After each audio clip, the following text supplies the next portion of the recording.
Hi everyone, and welcome to this webinar on our new software PREFAB-Print.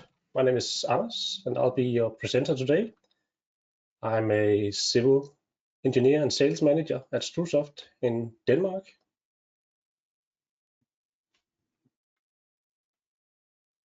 To start off, I will encourage every one of you to state your questions during this webinar. You can use the questions tab in the GoToWebinar control panel. You'll see on your right side of your screen.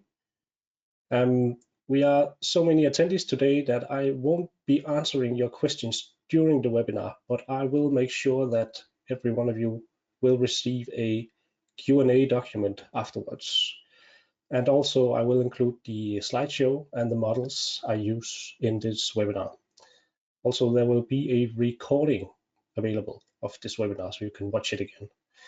If you would like to hide your GoToWebinar menu, you can do that with the bottom in the top left corner of the control panel.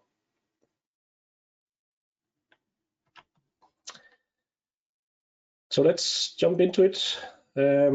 First of all, the main purpose for our software PREFAB-Print is to create a quick and easy way to do a load takedown and stability check of a 2D or 3D model consisting of concrete elements. Also, PREFAB-Print will provide you with a report that is easy to read and has a uniform setup, and a visual overview of each loads on every concrete element. So if we take a look at the load distribution in FEM-Design, the default setting is the one that's named constant by element, and that is sort of like looking like at a staircase or something like that. You can see it in the top picture here. And what we want to do with PREFAB-Print is to convert these results into a triangular or the elastic solution or a plastic solution. And we have different methods of doing that. So with regards to the elastic solution, we rely on the results from FEM-Design, and we convert them into an elastic solution. But for the plastic solution, we have the option to either rely on the results from FEM-Design and convert those results, or not to use the results from FEM-Design at all and create a new optimized plastic solution that will give us the lowest possible utilization for the entire structure. So basically, we run a optimization algorithm in PREFAB-Print, and hereby FEM-Design mainly becomes a modeling tool and the results become indifferent. But I hope that will be clear when we will look at a model later on. So for the elastic and plastic solution, where we rely on the FEM-Design results, we are doing some sort of conversion. And how does this work? To start off, we will look at the forces acting on each edge of each wall, and hereby we don't look at the results internally in the wall elements, only at the edges.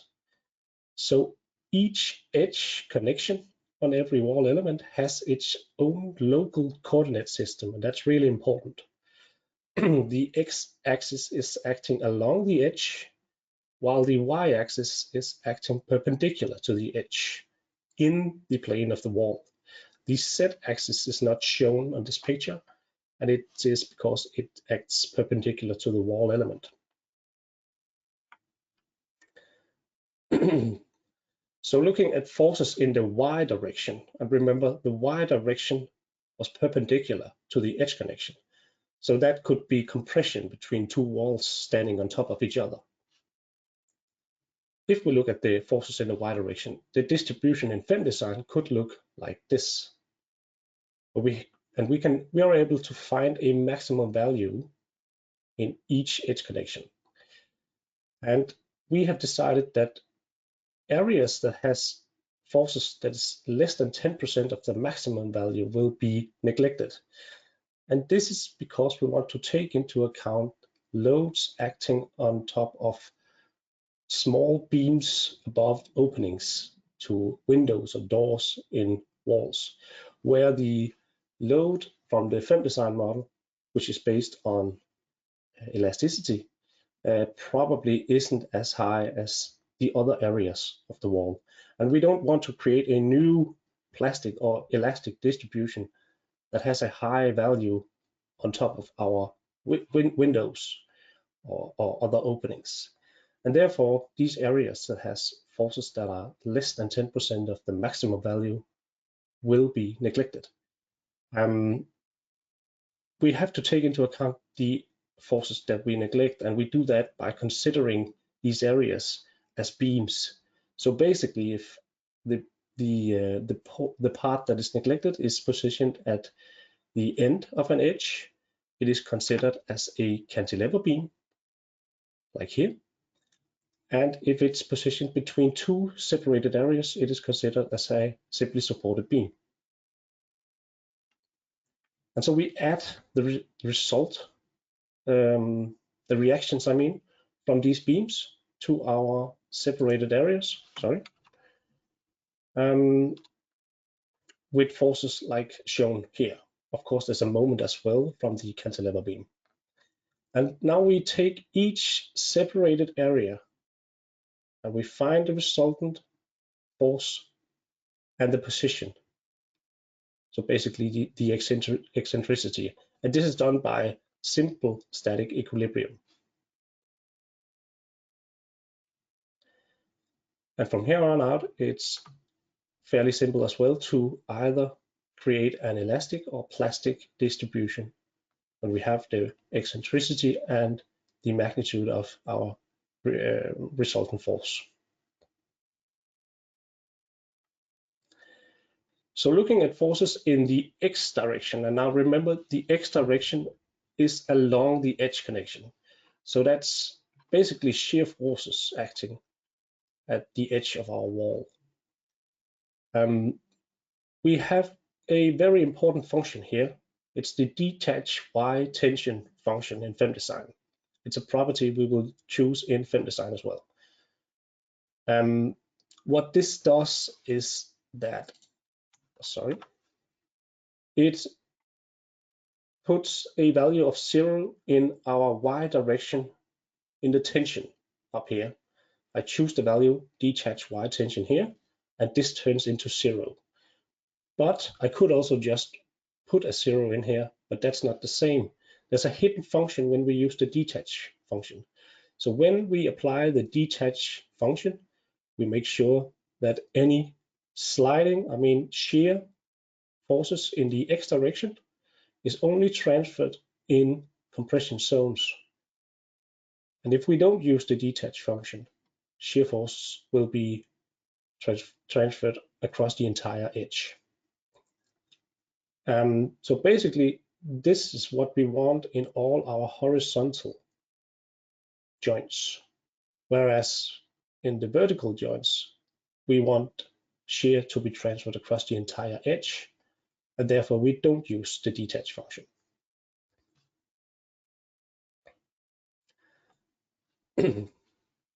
Last thing before we jump into a model is sliding checks in PREFAB-Print.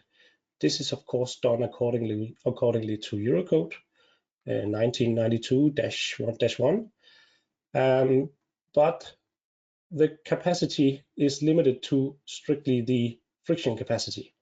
So we don't take into account the roughness, the cohesion part here, nor the reinforcement. So this has to be done manually if you want to take these two parts into account. Usually the roughness isn't giving that much extra. So strictly the friction part.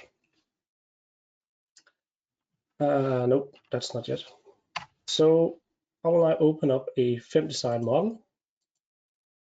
I prepared a 6-story building here. This is only a 2D wall element. Of course, PREFAB-Print also works with 3D, not the plastic optimization just yet. That only works with 2D, but of course it will come. So looking at this model, I put in some edge connections on each edge you can see here. And don't mind the names you see. This is just in Danish because it's from my own personal library here in FemDesign. So I choose the wall menu and I choose the edge connection here and the edge connection property here. So if we look at the properties on this edge connection, I've used the Detach wire tension function. I put in a friction factor of 0.5. And with regards to motion springs, of course, there's no rotation springs.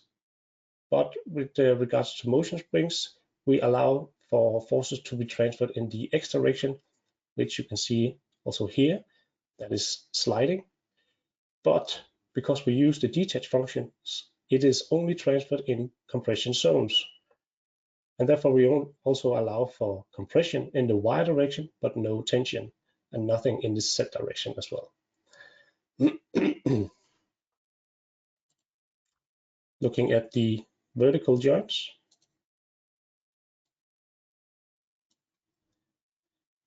again, we allow for compression in the Y direction, so these two walls can push to each other, but nothing in tension, so they can't pull.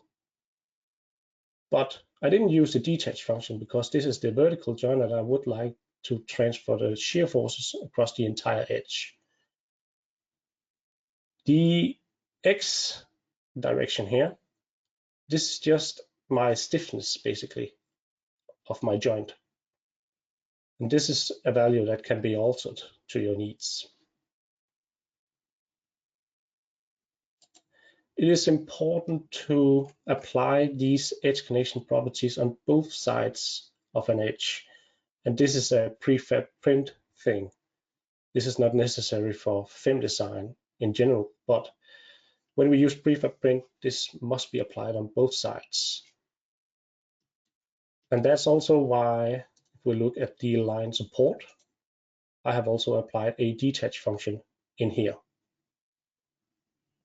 But this is now the Z direction, and this is because this is accordingly to the global coordinate system in FemDesign.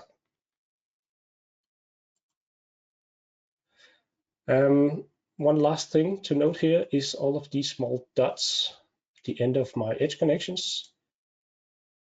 This is my endpoint behavior I choose here. And you want all these dots to be visible at every point here. So basically I choose all my wall elements, which is my whole model. Then I choose all of my edge connections, which again is the whole model. And then I choose every endpoint in every edge connection, which again is the entire model. So basically I just select the model 3 times. And then I choose the separate endpoint from environment. That gives me all of these small dots you can see here. And these are important because even though that we have made it impossible for FemDesign to transfer any tension between these two wall elements, it still tends to do it in the final node of the element right here. So to make sure that doesn't happen, we release all of the endpoints with this function here. All right. Looking at the loads, I've created self-weight and a wind load. And if we take a look at the wind load here, I've chosen wind load here. I've applied 1.8 kilonewtons per meter top of the wall and 3.6 kilonewtons per meter at each story. The important thing with loads, whether this is line loads or point loads, it could also be a point load like this. the important thing is that I don't position it right here at the very edge between these two walls, because then FemDesign won't know if this load belongs to this wall or to the other wall. And if that's not known, we will get an error when we use PREFAB-Print. So one way to solve this is to use this function up here, assign load to structure, and I can select my load and the wall that it belongs to. A different approach is to just move the loads, like you can see I've done here. It doesn't have to be that much. Just the slightest move is sufficient. So now that I've moved it slightly down, FemDesign knows that this load here belongs to this wall.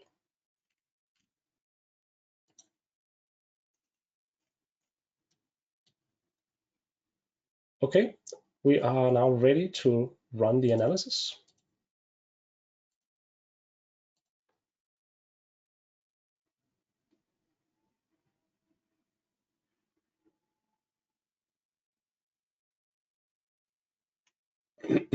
For now, I will rely on the FemDesign results in PREFAB-Print, and that requires me to run the analysis as a nonlinear analysis, which is default in FemDesign for our load combinations.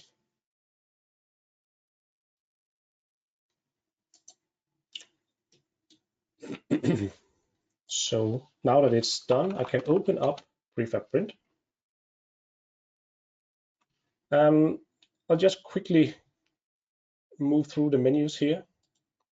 We have settings.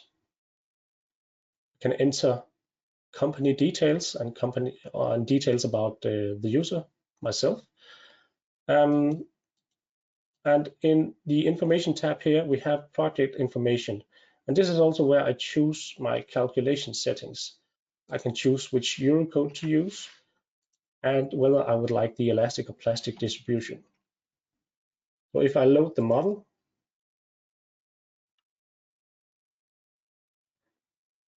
okay, I have a utilization of 243%.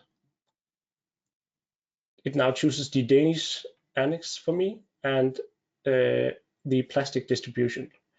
And also I could choose the elastic here. For the plastic distribution, I have the option to choose between FemDesign results or the new optimized plastic distribution. For now, we will choose the FemDesign results. In the display model window here, you can just see your model. This is strictly a visual window. You can't do anything else other than view your model, and you can see that you have loaded in the correct model. You can isolate a wall if you would like to do that. But for now, it's just a visual window. So jumping into settings for printing, I choose which load combinations that should be available in my report. I can also add tooltips and design checks, and I would highly recommend that you do that. Table of content, that's optional. And now I just click the print button.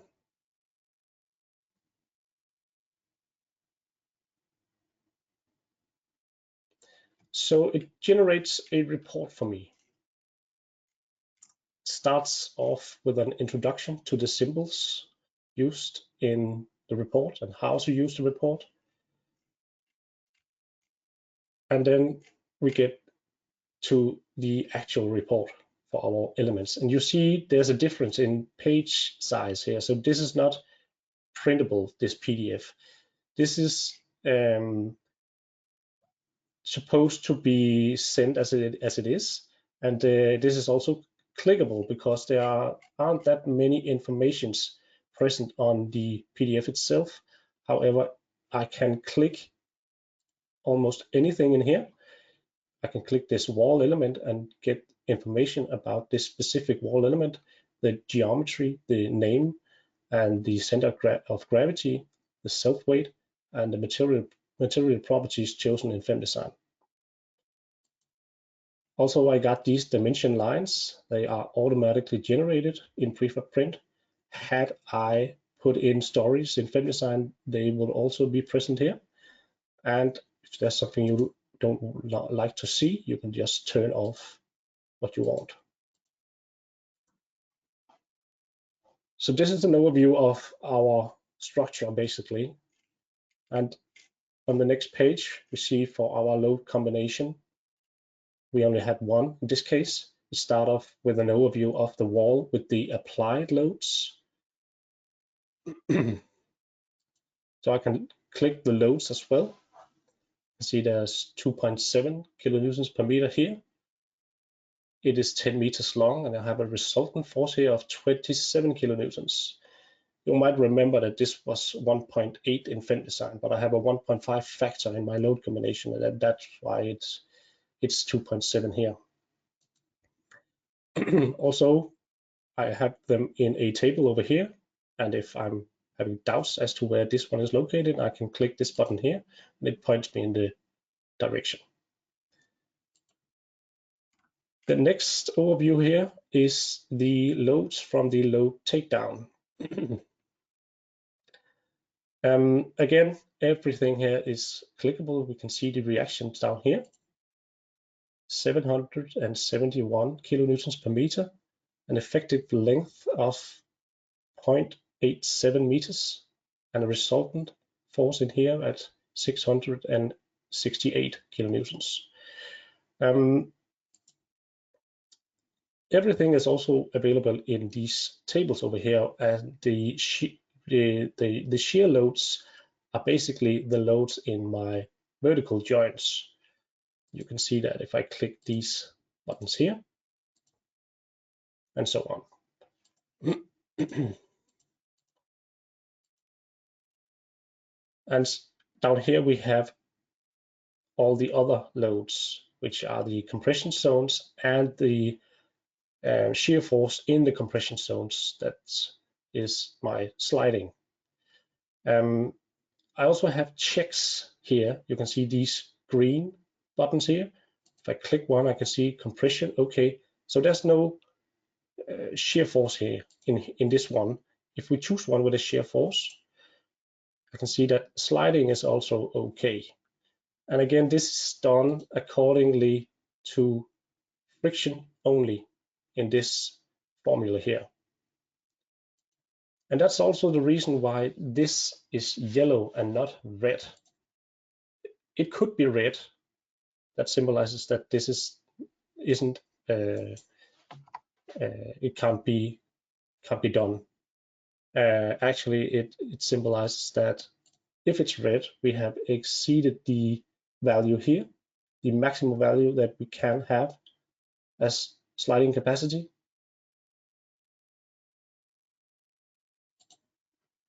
But now that it is yellow, it tells us, okay, we have a sliding break, but we just need additional reinforcement.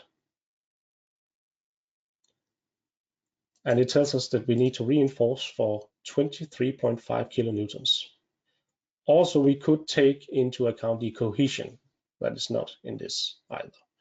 So that obviously reduces the need for reinforcement slightly. So that's how the report is built. Now, we can take a look at the elastic solution as well. It's not much different.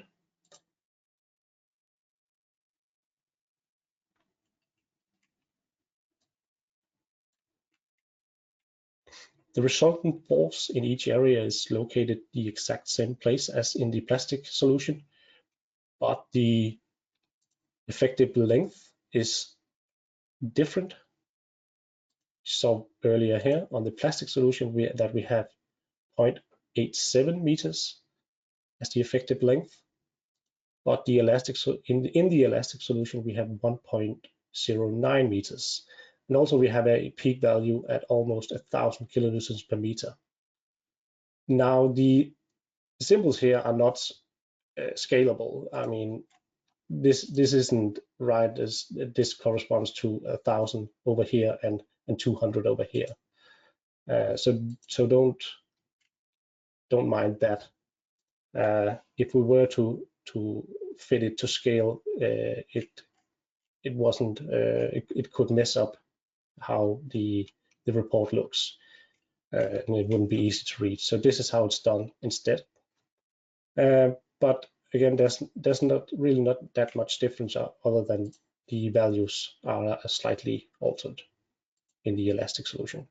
So now we could take a look at the optimized plastic solution, but for that I will show you a different model here, because another feature we have when we use the optimized plastic solution from PREFAB-Print is that we can put in maximum capacities in certain areas. For example, above the windows we have over here, if we look at the report from the plastic solution here, you can see that this load right here, 237 kilonewtons per meter, is also acting on top of our window. Also up here we have 120 kilonewtons per meter, and perhaps that's a bit too much for our, although it is quite high, this beam, but let's say it's too much, and we want to make sure that that is not the case. So we can limit the capacity in certain areas, and the way we do that is to split the edge connection into parts. And if we look at the properties I put in at the Detach 60, as I've named it, is that I put in a plastic limit capacity here of force at 60 kilonewtons per meter.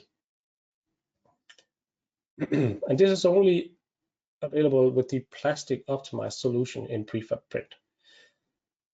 So I put in that value here above and below all of my window openings. Also, I put in a maximum capacity of 30 kilonewtons per meter in my shear joints. And let's try to run the analysis. So now that I know that I want to rely on the plastic optimized solution in PREFAB-Print, I can run this as a linear analysis in FemDesign, because now I don't need the results from FemDesign at all. So when I do this, I turn this one off. This was on as default. I turn this off, and now I run the linear analysis in FemDesign. So that gives me tension between the walls in the FemDesign results. So don't ever look at the results from FemDesign when you do this, because that is not suitable for what we want. When PREFAB-Print is open in the background and I run a calculation in FemDesign, as I just did, it realizes that I've done so and asked me to load in this new calculation. I say, yes, please do that. So now you see a utilization of 715%. This is because we still have chosen the elastic distribution. So I choose the plastic instead. And actually we get an even higher utilization. But remember, this is based on results from FemDesign where we had tension between the walls. So we can't use this result to anything. I just accept this, and instead I choose the new optimized plastic redistribution. And the utilization is now 43%. Okay, I can print a new report.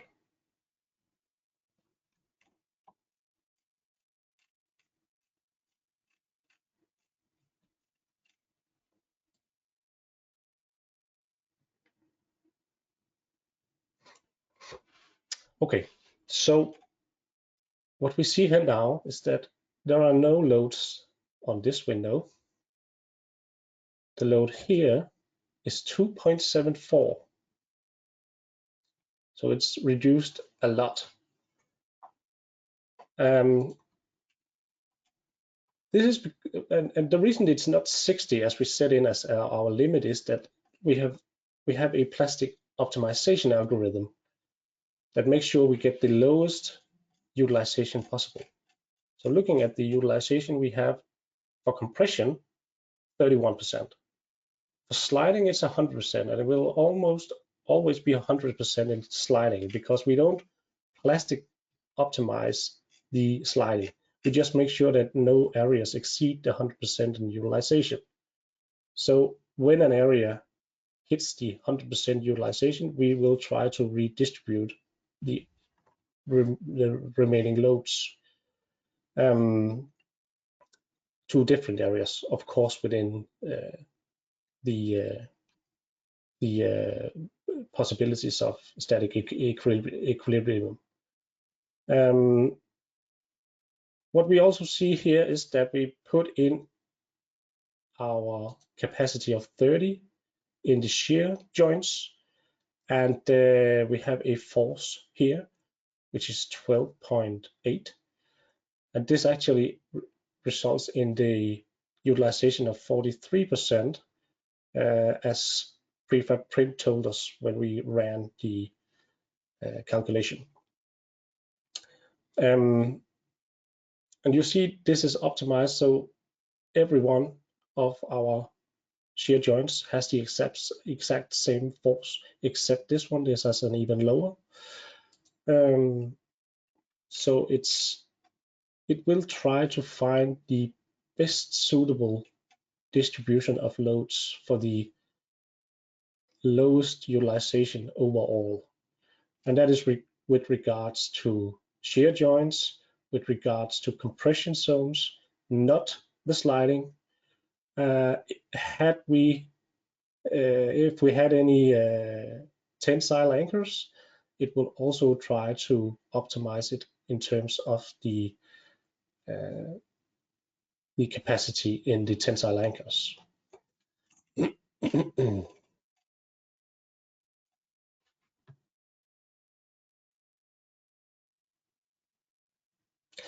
So a last final thing here is to look at a model with these tensile anchors. Basically, they're just modeled as a truss member in femdesign. If we take a look at it, we have put in a limited capacity of 0 in compression and 100 in tension. And this is in kilonewtons. Of course, we limited the capacity in compression to make sure that our tensile anchors does not take any compression loads. This section has been chosen to a round circular section of diameter 30 millimeters, and the material is a new one that I've created. The important thing here is that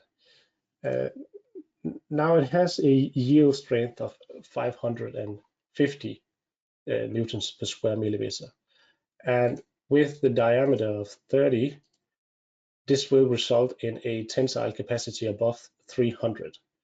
And we have limited it to 100 here.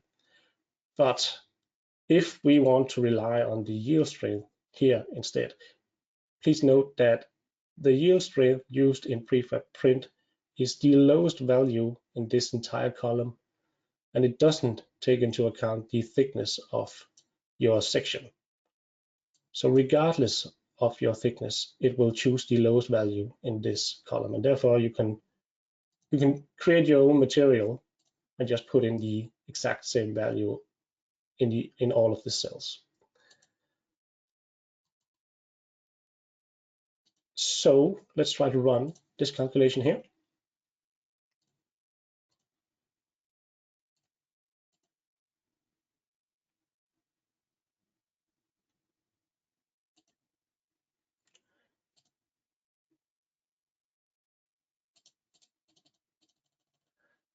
I will open this in PREFAB-Print,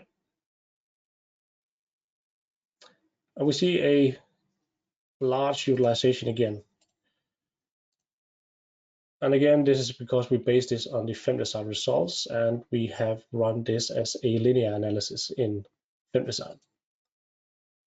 So creating a new optimized plastic distribution, we have a utilization of 44.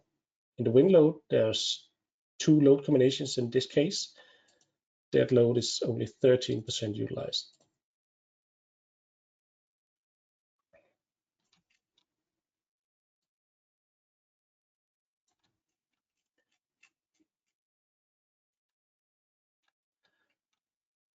Again, we see the sliding utilization 100%, and this is usually the case. The tension anchorage utilization is 44.23, and remember we did put in a limit of 100. So yes, we see that the actual force in our tensile anchors are 44.23 in most of them. And again, it's the same value in almost every one of them because it is plastic optimized. Same goes for our shear joints here. Again, a limit of 30. And I don't know what the utilization was in compression. 0. That's odd.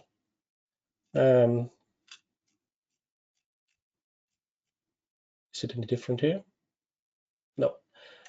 Anyways, that actually concludes the webinar. See, there's a lot of questions, and as I said in the beginning, I won't answer your questions right now, but you will, all of you will receive a Q&A afterwards. If you have any questions after this webinar, you can reach me by mail or phone. You see my contact info here on the screen. And if you want to try out this software, you're welcome to that as well. Please just reach out to me. Other than that, I will thank you for your attention, and I hope to see you again another time. Bye.